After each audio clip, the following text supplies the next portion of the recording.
خطرہ شیطانی نفس امارہ سے پیدا ہوتا ہے کہ اس کا مقام اسفل ہے، سوائے خلل و ذلت کے اور کچھ اس کے شایان شان نہیں ہے۔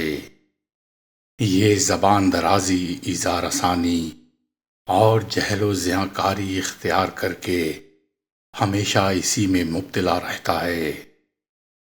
جب سالک اس کی بیخونی چاہے تو ریاضت کی بھٹی میں نفس کو پگھلائے اور ہمیشہ زجر و توبیح کرتا رہے، اور اس کی تمام خباثتوں کے شر کو کلمہ شہادت کی تلوار سے کاٹ دے تاکہ یہ اس سے باز آئے اور صفت محامد کی جانب رخ کرے۔ خطرہ انسانی یہ نفس لوامہ سے ہے، اس کا مقام وسط ہے اور اس کے بعض افعال کا تعلق موانست شیطانی سے ہے اور بعض کا موافقت ملہمہ سے، اور بعض افعال اس کے اختیاری ہوتے ہیں۔ ہمیشہ اپنی اصلاح و ترقی کا طلبگار رہتا ہے اور دوسرے کو اپنے سے بہتر اور بزرگ نہیں جانتا۔ حب جاہ پسند کرتا ہے اور بزرگوں کے طعنہ و تشنیع و شکایات میں مشغول رہتا ہے۔ کسی کو برحق نہیں سمجھتا اور خود کو برحق جانتا ہے۔ لوگوں کے سامنے عجز اختیار کرتا ہے اور پیچھے تکبر۔ یہ بالکل نہیں جانتا کہ بےہودگی کا آغاز و انجام کیا ہے۔ جب اس کو عیوب سے پاک کرنا چاہے تو بیداری شب اور کم کھانے اور بری صحبت سے گریز کر کے نوافل کی کثرت کرے اور بے تعداد کلمہ طیبہ پڑھے۔ خطرہ ملکی اس کا تعلق نفس ملہمہ سے ہے، اس کا مقام بلند ہے، اس کے بعض افعال بموانست خطرہ نفسانی ہیں اور بعض خطرہ روحانی کے موافق اور مطمئنہ کے مطابق ہیں۔ یہ اکثر اپنے افعال میں مختار ہے اور خطرہ ملکی اس لیے اس کو کہا گیا ہے کہ بعض ملک آتھی ہیں اور بعض نوری اور بعض میں نور و نار دونوں ہیں۔ جب نسبت نار غالب آتی ہے خصائل نار کو اختیار کرتا ہے اور حقیقت ناری کا الہام کرتا ہے۔ جب نسبت نور غالب آتی ہے تو عالم نور اور اس کی حقیقت کا الہام کرتا ہے اور افعال عالم کا منتظر رہتا ہے۔ نیک کو نیک اور بد کو بد کہتا ہے، اپنے اختیار میں نہیں ہوتا۔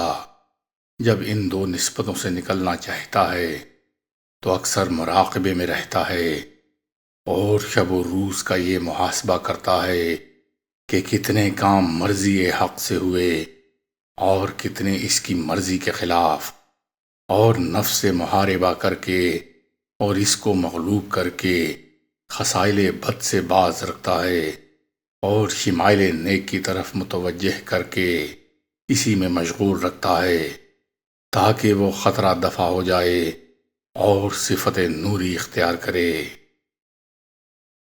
خطرہ روحانی یہ نفس مطمئنہ سے ہے، اس کا مقام اعلیٰ علیین ہے۔ اوصاف اسماء کیانی سے گزر کر متصف باسماء الہی ہوا۔ اس کی قرارگاہ شہادت ہے اور وجوب سے موصوف ہے۔ حقیقت انسانی اس سے منسوب ہے۔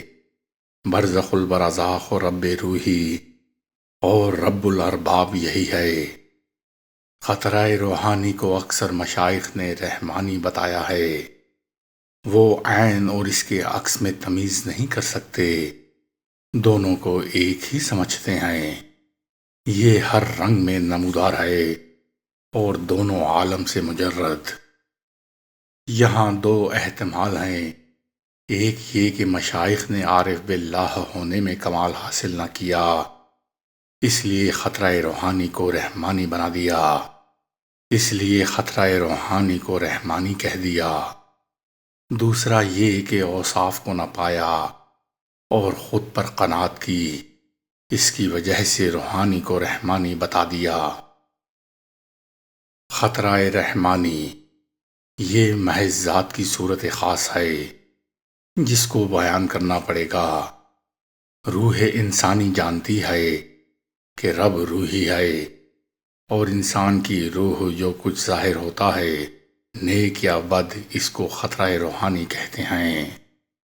جب تجلی روحانی کا ظہور ہوتا ہے اور مشاہدہ و مکاشفہ و حضور، قبض و بس، تلوین و تمکین ظاہری و باطنی کی صورت پیدا ہوتی ہے تو ذوق و شوق بہرحال نمایاں ہو جاتا ہے۔ تو اس حالت میں بے ساختہ زبان سے یہی نکلتا ہے، لا الہ الا اللہ الملک الحق المبین، لیس کما مثلہ شیء وہو السمیع البصیر۔ رب روحی کا تعلق رب الارباب سے ہے۔ جب تعلقات بشری مکمل طور سے ختم ہو جاتے ہیں تو خطرہ روحانی رحمانی بن جاتا ہے۔ رب الارباب کی مناسبت سے تو اس کو خطرہ رحمانی کہتے ہیں۔ سالک جب تزکیہ و تصفیہ کے بعد ان مراتب پر فائز ہوتا ہے تو تخلقو باخلاق اللہ کا مظہر بن کر وہ اور بھی حسن میں نمودار ہوتا ہے، تو چاروں قلب ایک ہو جاتے ہیں اور چاروں خطرات ایک حقیقت بنتے ہیں۔ تو یوں سمجھیے کہ تمام اعضائے انسانی مجسم ایک قلب ہو گئے۔ اس موقع پر یہ روا نہیں ہے کہ وہ ایک صفت کے ساتھ منسوب ہو، کیونکہ حق تعالیٰ کی صفات ذاتی ہیں، جلال و جمال، اور ہر صفت ہدایت کے ساتھ منسوب ہے۔ ہر صفت جلال بمعنی باطن کے جلال، اس کا مقام عظمت ہے، اور صفت جمال میں اس کے حسن کا ظہور ہے، کیونکہ جمال کبریا اس کا لباس شہود ہے۔ سالک کے محقق و موحد اس بات سے واقفیت حاصل کرے کہ خطرات خطرے کی جمع ہے، اس لیے ایک کو عالم سفلی سے منسوب قرار دے اور دوسرے کو عالم علوی سے، اس لیے کہ دونوں کا جاننا ضروری ہے اور رد کرنے کا موقع نہیں، بلکہ قبول در قبول کا ہے، کیونکہ جلال و جمال دونوں صفتیں اسی کی ہیں اور عالم باطن سے منسوب ہیں۔ واضح ہو کہ خدا کے رسول صلی اللہ علیہ وآلہ وسلم اس کو علوی کہتے ہیں اور اکثر اعمال و افعال کو حق تعالیٰ سے منسوب سمجھتے ہیں۔ غیر کی نفی ہو جاتی ہے تو معبود حقیقی کا ظہور ہوتا ہے۔ ہر دم وہ دیدار حق میں محو رہتے ہیں اور عالم ظاہر کے منسوب خطرات میں مست، جو سفلی ہے اس کے ہر ذرے میں شہود معین ہے، بمعنی خاص جس کو سفلا کہتے ہیں۔ ہر لحظہ دوسرا ہی حسن رونما ہوتا ہے، ہر تجلی خطرہ ہوتی ہے۔ عاقل کو ہمیشہ غفلت سے ہوشیار و خبردار رہنا چاہیے۔ خطرات پریشان و پراگندہ کو حقیقت کے گرد جمع رکھے، چنانچہ ذکر کیا گیا ہے۔ خطرات کی جو خاصیت و ماہیت تھی قلم بند ہوئی، اس کی تشریح کو اصطلاح مشائخ سمجھا جاتا ہے۔ ان کی طبیعت جماع تکسیر و جماع تصحیح کے مابین مواخذہ نہیں کرتی۔ الحاصل جب خطرہ ان مراتب تک پہنچا تو بزرگی حاصل ہوئی اور خطرے نے رتبہ بلند پایا۔